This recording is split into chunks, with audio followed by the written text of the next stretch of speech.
ദൈവമേ മാഷ് അവരിക്ക് എത്തിയോ? നോക്കിക്കോ, ഇന്നിവിടെ ചിലതൊക്കെ നടക്കും. ഒരു വലിയ ദുരന്ത നാടകത്തിന്റെ തിരശീല മാറാൻ പോവുകയാണ്. നിക്ക് അങ്ങനെ കാര്യങ്ങളൊക്കെ മംഗളമായിട്ട് കഴിഞ്ഞു. മാഷ അനുഗ്രഹിക്കണം. ഉണ്ണി എന്തിയെ മോനെ? ഇതാരാണെന്ന് നോക്ക്. ഉണ്ണി, നീ ഇറങ്ങി വന്നേ. നീ എന്നെ ഓർക്കുന്നോ? പഴയ കിച്ചൻ കുട്ടി ആളാകെ മാറി. കയ്യത്തെ തമാശ, ഇവന്റെ പഴയ തമാശ ഒന്നും കളഞ്ഞിട്ടില്ല. കൃഷ്ണൻകുട്ടി, നിങ്ങൾ താലി കെട്ടി കഴിഞ്ഞ് പോവല്ലേ? കാര്യങ്ങളൊക്കെ നടന്നോട്ടെ, ഞങ്ങൾ പുറകെ എത്താം. അത് പറ്റൂല. ഉണ്ണി ആദ്യമായിട്ട് ഈ നാട്ടിൽ കാലുകുത്തുന്ന എന്റെ കല്യാണത്തിനാ. എന്റെ ഭാര്യ പരിചയപ്പെടാം. വാ. അല്ല കൃഷ്ണൻകുട്ടി, ഞാൻ അല്ല ഉണ്ണി ഉണ്ടട്ടെ വരുന്നുള്ളൂ. നീ വാ, എന്റെ കൂടെ വാ. ഉണ്ണട്ടെ.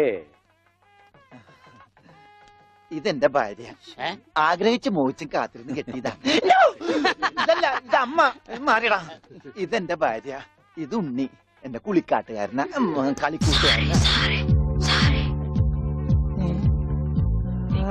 സിനിമയിലാണ് ജോലി. സിനിമയിലാ. ക്യാമറമാനാണ്. എന്നെ സിനിമയിലേക്ക് എടുക്കാനുള്ള പരിപാടിയാ. ഒക്കെ എന്റെ ഭാര്യയുടെ ഭാഗ്യം പോലെ.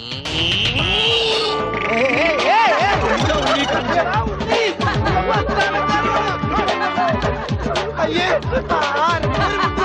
നിങ്ങളുടെ ഒന്ന് കല്യാണമല്ലോ. അയ്യോ അയ്യോ,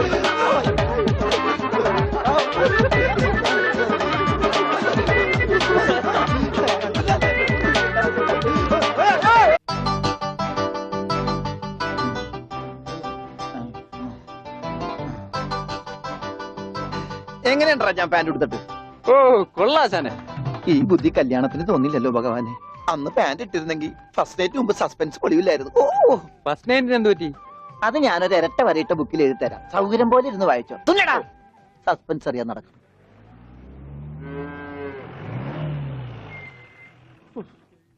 ഇതിനൊരു സിബ് പിടിപ്പിച്ചിട്ട് വരാം. വേഗം വരണം. മുട്ടാതെ. കൃഷ്ണൻകുട്ടിയെ, ഇതിന്റെ കൈ ഒന്ന് തുന്നിയ വേഗം. എന്തു പറ്റി? അതിർത്തി തർക്കം. ഞാൻ എന്റെ തറവാട്ടിലെ അവകാശം ചെന്നേ പിടിയായി വലിയായി ഒടുവിൽ ഇങ്ങനെയൊക്കെ. അയ്യോ, അത് തീർന്നില്ലേ? എവിടെ തീരാൻ? ഇതാണ് ഞങ്ങളുടെ മൊത്തം പറമ്പ്. 48 സെന്റ് ചില്ലുവാനം. ചില്ലാനം ചില്ലുവാനം വെച്ചാൽ 6 ലിങ്സ് വരും. ഇതാണ് കിഴക്കേ അതിരി. നമ്മുടെ ബാലഞ്ചന്റെ വീടിന്റെ. അതെ.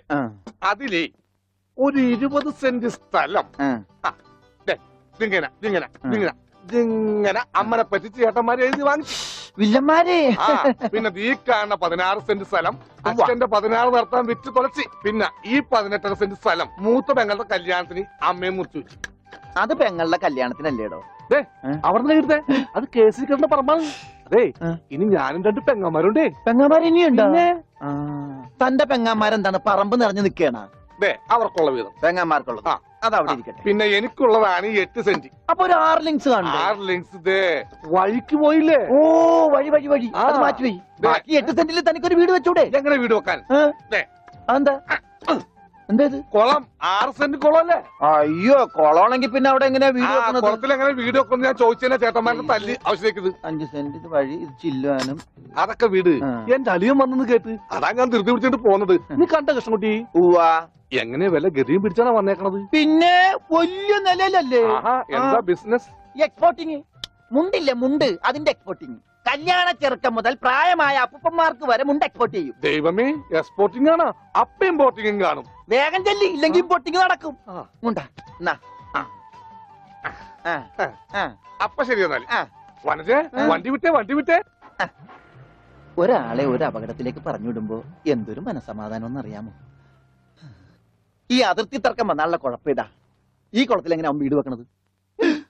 ദൈവമേ, പോലീസുകാരന്റെ തുണിയിലാണ് വീതം വെച്ച് കളിച്ചത്. ഓമനക്കുട്ട, ഇറങ്ങി. ഉണ്ണിക്കുട്ട, അളിയാ, മോനെ ഉണ്ണിക്കുട്ട. എക്സ്പോർട്ട് അളിയാ. ചേച്ചി വന്നടാ. അളിയോ. താനാരാ? അളിയൻ. അളിയോ. താനാരാ വിളിക്കണേ? അളിയനെ. അളിയോ. അപ്പൊ താൻ തന്നെയാണ് അളിയാന്ന് അകത്തേക്ക് നോക്കി വിളിക്കണത്? നേരാ. ഇതാ നമ്മുടെ ഉണ്ണി. അളിയാ, ഇതായിരുന്നു എന്റെ അളിയൻ. എന്റെ പൊന്നളിയാ, കണ്ണിൽ അന്വേഷിച്ച് കാത്തിരിക്കായിരുന്നു അളിയാ. തിരിയിട്ട് കത്തിക്കാരില്ലടാ ഈ അളിയന്റെ തമാശ. അളിയാ, നമുക്ക് ഒരുപാട് കാര്യങ്ങൾ സംസാരിക്കാനുണ്ട്. കാഷിനെ പറ്റിയുള്ള ടോക്ക്, കാഷ്വൽ ടോക്ക്. ഞാൻ വിട്ടെ ആഹാ ഇത് എനിക്കും കൂടി അവകാശപ്പെട്ടതാണ്. എന്റെ അളിയൻ, എന്റെ സ്വന്തം അളിയൻ. ബാലിയ, നമുക്ക് അകത്ത് പോയി സംസാരിക്കാം. ആ. അല്ലെങ്കിൽ വേണ്ട, ഇവിടെ നിന്ന് സംസാരിച്ച് ശരിയാവില്ല. നമുക്ക് പുറത്തു പോയി സംസാരിക്കാം. ഇവിടെ ഒന്ന് ചുറ്റിക്കറങ്ങാം. പോരെ? അപ്പൊ എന്നെ ചുറ്റിക്കാൻ കൊണ്ടുപോവാണ്. ഈ അളിയന്റെ ഒരു തമാശ. ഓടാ. ഓ അളിയൻ. ആണാ ആ, വേണ്ട വേണ്ട, ചുറ്റിക്കൊന്നും വേണ്ട. അതൊക്കെ വേണം. ആളിയോടെ നിക്ക്. ഞാൻ ഈ പാന്റ് മാറ്റിയിട്ട് ഒരു മുണ്ടെടുത്തോണ്ട് ഇപ്പൊ വരാം. വേണ്ട, മുണ്ടൊടുക്കണ്ട. എന്താ ഇത്? എനിക്കൊരു മുണ്ടെടുക്കാനുള്ള അവകാശം പോലെ ഈ വീട്ടിലില്ലേ? ആലിയോട് നിക്ക്, ഞാനിപ്പോ വരാം. വനജേ, ഒരു മുണ്ടെടുക്കൂ. ഓവൻകുട്ടാ വേണ്ട, ഇവിടുത്തെ സാഹചര്യം നിനക്ക് അറിയാൻ വയ്യാത്തോട്ടാ. ആ അച്ഛാ, ആ. ആരാ ഇപ്പൊ പോയ കരിമ്പൂതം? അത് നിന്റെ ചേച്ചിയുടെ ഭർത്താവാ, വനജയുടെ. ആണാ? ഉം. ആരാ ഈ വനജ? എന്നാലും എന്റെ മോനെ നീ മഞ്ചേച്ചിയുടെ പേര് പോലും മറന്നു പോയല്ലോടാ. നീ വല്ലാതെ ക്ഷീണിച്ചു പോയി. അത് നീ തടിച്ചതുകൊണ്ട് തോന്നണതാ. ഇവിടുത്തെ അമ്മയുടെ ഭക്ഷണം ഒന്നും നിനക്ക് പിടിക്കണ്ടാവില്ല. അതുകൊണ്ട് മഞ്ചേച്ചിയുടെ അടുത്തേക്ക് പോന്നോളൂ. പിന്നെ നിന്റെ മുണ്ട് എക്സ്പോർട്ടിന്റെ ബിസിനസിന് ഇവിടത്തെക്കാളും നല്ലത് അവിടെയാ. അതുകൊണ്ട് മോനങ്ങോട്ട് പോന്നോളൂ. അളിയ, ഞാൻ റെഡി. നമുക്ക് പോവാം. ഓവനക്കുട്ടാ, നീ ഇത് എന്ത് ഭാവിച്ച? ഞങ്ങൾ അളിയനും ഒന്ന് കറങ്ങാൻ പോകുന്നു. തൽക്കാലം മാത്രം മനസ്സിലാക്കാൻ മതി. അളിയ, നമുക്ക് ഇറങ്ങാം. കറങ്ങ പിടിക്ക്. ഈ കറങ്ങലല്ല, നമുക്ക് അവിടെയൊക്കെ പോയി ചുറ്റിക്കറങ്ങണ്ടേ? കള്ളൻ. പോടാ. ഡോണ്ടു ഡോണ്ടു. ഓവനക്കുട്ടാ വേണ്ട, ഞാൻ പറയുന്നു. അവര് പോയിക്കോട്ടെച്ചാ. എന്നാ പോകട്ടെ. ബിസിനസ്സിൽ നമ്മൾ ഓരോ അടിയും സൂക്ഷിച്ചു വെക്കണം. അയ്യോ, അരണത് ആരുമില്ല ആരുമില്ല. ആരുല്ലേ? ദാ, സ്വന്തം തന്ത വരെ പിന്നിന്ന് കുത്തു. അയ്യോ, ചവിട്ടി ഞാൻ പന്നി. ആരാ ആരാ? പെങ്ങളൊക്കെ ടി എസ് തന്നെ തുക തരുമോ അളിയ? വേണ്ട. വാളിയ. നോക്കച്ചാ, എന്തൊരു ചേർച്ച. ഒരമ്മ പെറ്റ ആളിയന്മാരാണെന്നേ പറയൂ. ഈശ്വര, ഓടാ പട്ടി, ഇത്രയും കാലമായിട്ട് നിന്റെ അസുഖം ഒന്നും മാറിയില്ലേ? എടി, ഇത് ഞാനാടി, ഓമനക്കുട്ടൻ.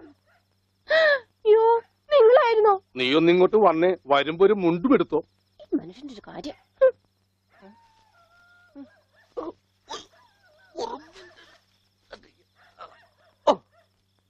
ദാ. നിന്റെ ആങ്ങളില്ല മുണ്ടൂരാൻ. നാട്ടുകാരെ മുണ്ടും പറിച്ചിട്ടാടി എക്സ്പോർട്ട് ചെയ്യണത്. അതെ, അവന് തലയ്ക്ക് നല്ല സുഖമില്ലാന്ന് അച്ഛനമ്മയും പറയണ കേട്ടു. എന്തപ്പ ഉണ്ടായേ? അവൻ എന്നെ കൊണ്ട് ഒരു മൊട്ടക്കുന്നിന്റെ മോളിൽ കയറി. അവർ ചെന്നപ്പോ എന്റെ മുണ്ടും പറിച്ച് ഒറ്റ ഓട്ടം. ഞാനാണെങ്കിൽ അടിയിൽ ഒന്നും ഇട്ടിട്ടുണ്ടായില്ല. എന്നിട്ട് ഞാൻ തോട്ടിലേക്ക് എടുത്ത് ചാടി. നാണം മറക്കാൻ അരക്കപ്പം വെള്ളത്തിൽ കിടന്ന് ആ തോട്ടിലാണെങ്കിൽ പണ്ടാറ മീനിന്റെ ചെല്ലു. അപ്പോഴേ ഒരാൾ തോട്ടെറിഞ്ഞ് മീനെ പിടിക്കാൻ വന്നേക്കണു. എന്നിട്ട് തോട്ട പൊട്ടി. തോട്ട പൊട്ടിയ തീർന്നില്ലേ? ആ തോട്ടക്കാരനെ പറഞ്ഞവിടെ ഞാൻ പെട്ട പാട്. എന്താ ഈ കേക്കണേ? അതെ, ആ. ഞാൻ ആദ്യം വനജയെന്ന് വിളിച്ചപ്പോ നീ ആരാണെന്നാ വിചാരിച്ചത്? അത് ഞാൻ വിചാരിച്ചത് പട്ടിയാണെന്നാ. പട്ടിയൊക്കെ നിന്നെ വനജയെന്നാ വിളിക്കാറ്? ചില പട്ടികളൊക്കെ എന്നെ അങ്ങനെയാ വിളിക്കാം. ഓഹോ, ആ. അയ്യോ, കുട്ടിക്കാലത്തെ ശീലമൊന്നും അവന് ഇനിയും മറന്നിട്ടില്ല. എന്റെ വിരലെ കടിച്ചെന്നേ. കുറുമ്പ്, എന്തൊരു കുറുമ്പ ഇത്? കുറുമ്പൊന്നുമല്ല, എനിക്ക് ഇഷ്ടമല്ലാത്തതാണെങ്കിൽ ഞാൻ കടിക്കും. എനിക്ക് ചോറ് വേണ്ട. ചോറ് വേണമെങ്കിൽ അവർ എന്താ ഇഷ്ടമുള്ളത് വെച്ചാൽ ഉണ്ടാക്കി കൊടുക്കുക. നിനക്ക് പിന്നെ എന്താ വേണ്ടേ? Bread toast. Bread toast. അയ്യോ, അതെന്ത് കുന്ത്രാണ്ടോ? എനിക്ക് അത് മതി. അതമ്മ നാളെ ഉണ്ടാക്കി തരാം മക്കളെ. ഇപ്പൊ ഈ ചോറിന് എനിക്കിതൊന്നും വേണ്ട. ഇപ്പൊ ഇത്തിരി ചോറുണ്ട്. എനിക്ക് അതൊക്കെ bread നാളെ toast ഉണ്ടാക്കി തരാം, മതി. നമ്മ പറഞ്ഞല്ലോ. Bread toast. നാളെ ഉണ്ടാക്കി. എനിക്ക് ചോറ് വേണ്ട. എന്തിന്? ഉണ്ണി വലിച്ചെറിഞ്ഞ ചോറാ. ആഹാ, ഞാൻ വിചാരിച്ചെന്റെ തലച്ചോറ് പുറത്തേക്ക് ഒന്നാണെന്ന്. അതിന് തലയ്ക്കകത്ത് അത് ഉണ്ടെങ്കിലല്ലേ പുറത്തേക്ക് വരാം. ഓഹോ, അതുണ്ടെങ്കിലേ